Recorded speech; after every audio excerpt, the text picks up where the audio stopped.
So did y'all see that bullshit that Elon Musk pulled today? And I just want to say thank you for making it happen. Thank you. Yes, that man went ahead and did a Heil Hitler in national TV. Like, Elon Musk said, I paid for this, so now let me go ahead and just do it real quick for y'all. And then people keep saying Democrats need to be the party of extending an olive leash. We need to take something from this election. One, it was a barely scraped by popular vote.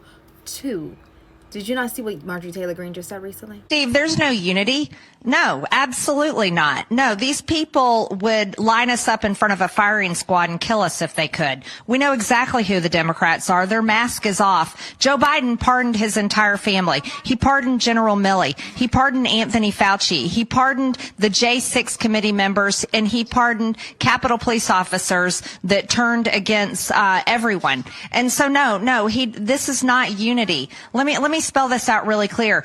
Democrats, until you start writing big checks to Republicans and you start voting Republican, and Democrats here in Congress, when they vote for President Trump's agenda, then we can start talking about unity. But until then, there is no unity. There's President Trump's agenda, the MAGA agenda, and we have to get to work and deliver the mandate that the American people voted for. Yeah, I think that.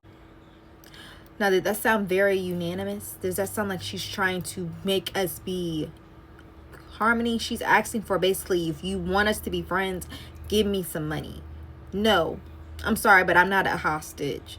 I'm not giving you money for you to do the right thing. I'm just going to let you go ahead and let your supporters see that, wow, you can't govern like you normally can't fucking govern, right? And then to add on injury to it, I thought Republicans were supposed to be the party of law and order. But I guess those January 6th rioters, they come before the police, because you literally just said that the Capitol Police went against the January 6th rioters. How is that possible? How is that possible? How is that possible? But I digress. This is the Republican Party we're talking about. This is the new Trump administration we're talking about. And people keep saying that Democrats need to be the ones who bend the knee. Why do we need to bend the knee when this is the behaviors that they're displaying? There he is. Tell me, would you bend the knee to somebody like this? Would you? I mean, we just had Donald Trump today say that there are only genders. Two genders, boy and girl. As of today, it will henceforth be the official policy of the United States government that there are only two genders, male and female. First of all, I'm not going to tell you I'm the biggest understander of LGBTQ rights and all that stuff, but I already thought there were two genders. I just thought that people felt like they weren't born in the body that they were born. They were supposed to be born in. I may be wrong. Y'all put it in the comments. Y'all can explain it to me. I'm sorry. It's just, personally, it is not personally something that I've had to deal with in my personal life. So I have very limited knowledge, and I know that a lot of it comes from talking to somebody who has who's a part of that community, essentially. So I don't want to be disrespectful or anything like that. But y'all tell me, does this sound right to you? Like, it seems like these are policies that do everything but help us with gas, help us with food prices, help us with inflation, help us with the housing market crisis right now that we're dealing with. It has everything to do with distracting us while he's getting his pockets filled by his oligarchs. And then just scattered throughout are these tech CEOs. Yeah. I mean, the exclusivity of this room is incredible. I mean, there are governors and high-level elected officials who are in the overflow. But these folks, we should also remind people, they paid money into the Donald Trump inaugural fund. Mark Zuckerberg and Meta, they wrote $1 million checks. And $1 million check, I suppose, gets you in the room where it happens. I agree with you, Abby, but this is about as mutually beneficial as it gets. Yes, we're talking about the Elon Musks of the world, the Jeff Bezos of the world, the Apple CEO, the Meta CEO. This is what they're trying to distract us with. They want us, our eyes looking over here, looking at TikToks, which played us. TikTok's about to go, TikTok's about to go. While this entire time, they were doing propaganda for Donald Trump. Did you read the second paragraph? President Trump is going to save this for us.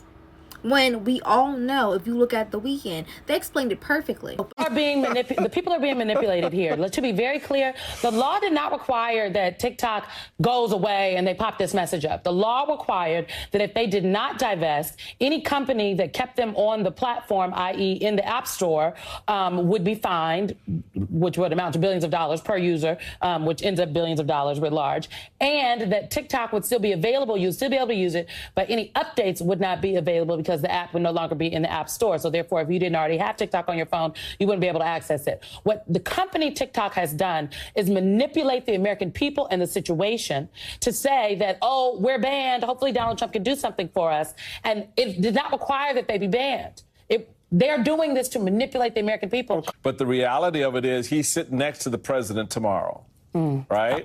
Owner of TikTok, the CEO, the president, the CEO of TikTok. The CEO of TikTok is sitting next to the president tomorrow at his swearing in. So Not even have to close down. The only thing that had to happen was the apps had to be removed from the App Store. And then Donald Trump could have did the extension when he got in. Joe Biden was not even going to enforce it. Right?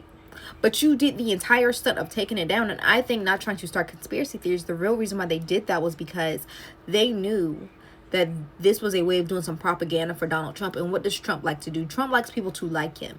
And what better way to get people to like you, a lot of people to like you, than to have 170 million Americans think that you save an app that is currently putting money in their pockets, than to have a bunch of small businesses, millions of small businesses, think that you're putting money in their pocket, that you're helping them. And we, of course, have stupid idiots like James Charles that falls for this bullshit. I gotta keep it real. I am crashing the fuck out right now. I don't know what to do.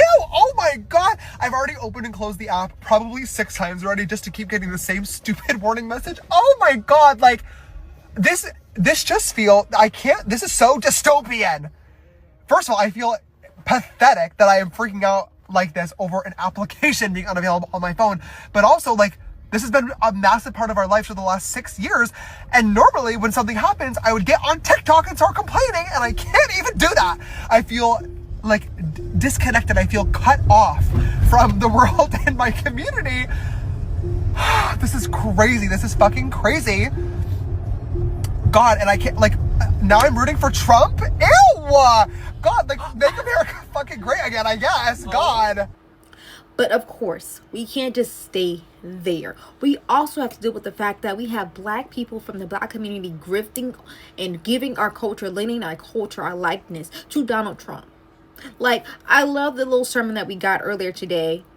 And when we let freedom ring, we will be able to speed up that day. All of your children, black men and white men, Protestant and Catholic, Jew and Gentile, will be able to sing in the meaning of that old Negro spiritual. Free at last, free at last. Thank you, God Almighty. We are free at last. It just had to happen for Donald Trump preach for, who is completely opposite of what Martin Luther King preached for.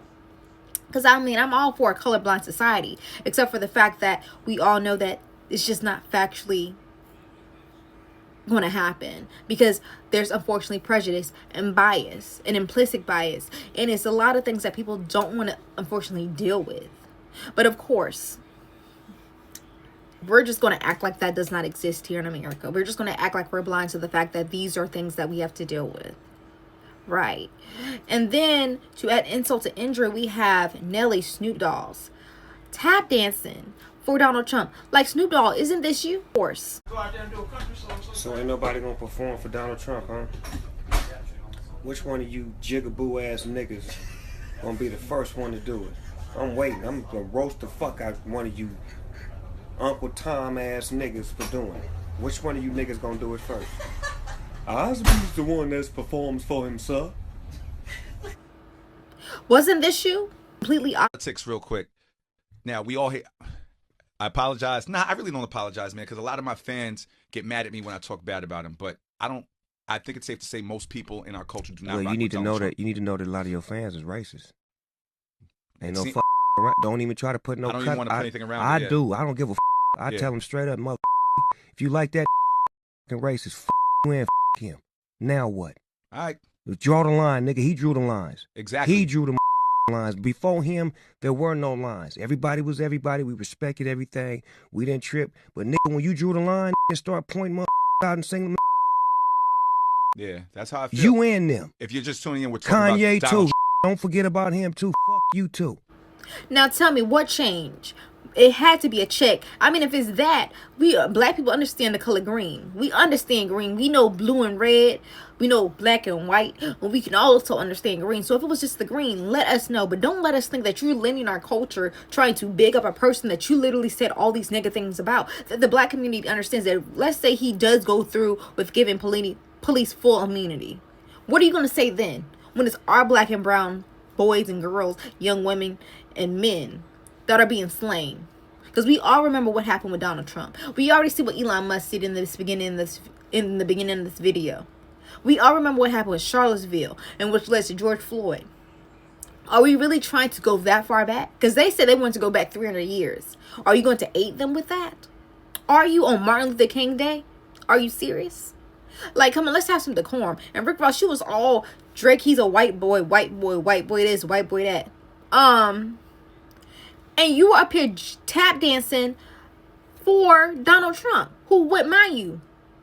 Like, I think Keith Boykin, he says it so perfectly. Y'all just let him clear this up for us. It's honor to the black community. Yeah. I mean, if you look at Donald Trump, the man who would refuse to rent to black people in the 1970s, who tried to lead a lynch mob against 5 black and brown kids in the 1980s for the Central Park case, who refused to allow black casino workers to have a prominent place in his casinos in Atlantic City in the 1990s, who spent 5.5 years lying about Barack Obama's birth certificate in the 2000s, who came in office and then attacked black people like Colin Kaepernick, who attacked Ruby Freeman and her daughter Shay Moss for simply doing their jobs as Fulton County election workers. You dishonor those people when you go and perform for this man who has done nothing but dishonor black people. And just last year, he was calling Haitian immigrants, accusing them of eating cats and dogs. This is not somebody that black people should be associated with and pretending to normalize. We should be challenging him. And it dishonors the legacy of Dr. Martin Luther King Jr., whose birthday we honor on Monday,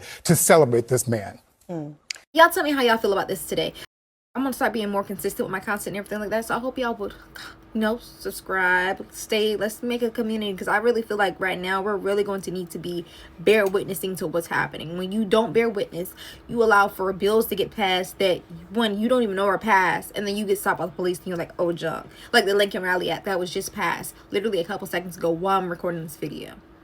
We all know what this means. This means our immigrant friends are going to need to find them an underground railroad. We need to start building community. We need to start making sure that we're understanding, we're knowledgeable about what's going on in our country. We can't take a break and then come back in 2026 and think something's going to change. We can't take a break and come back in 2028 and think something's going to change. We have to start today. Today is an inflection point. There has to be a reason why MLK Day and Trump's inauguration happened on the same day, and I believe this is the reason why. So y'all, thank y'all so much for watching this video. If you enjoy this content, don't forget to like, comment, subscribe. I'll see you on the next one. Please share with a friend if y'all don't mind. Don't forget to follow me on my other platforms. I am doing TikTok, I got Instagram, I got Facebook, I got everything basically. I'll see you on the next one. Bye.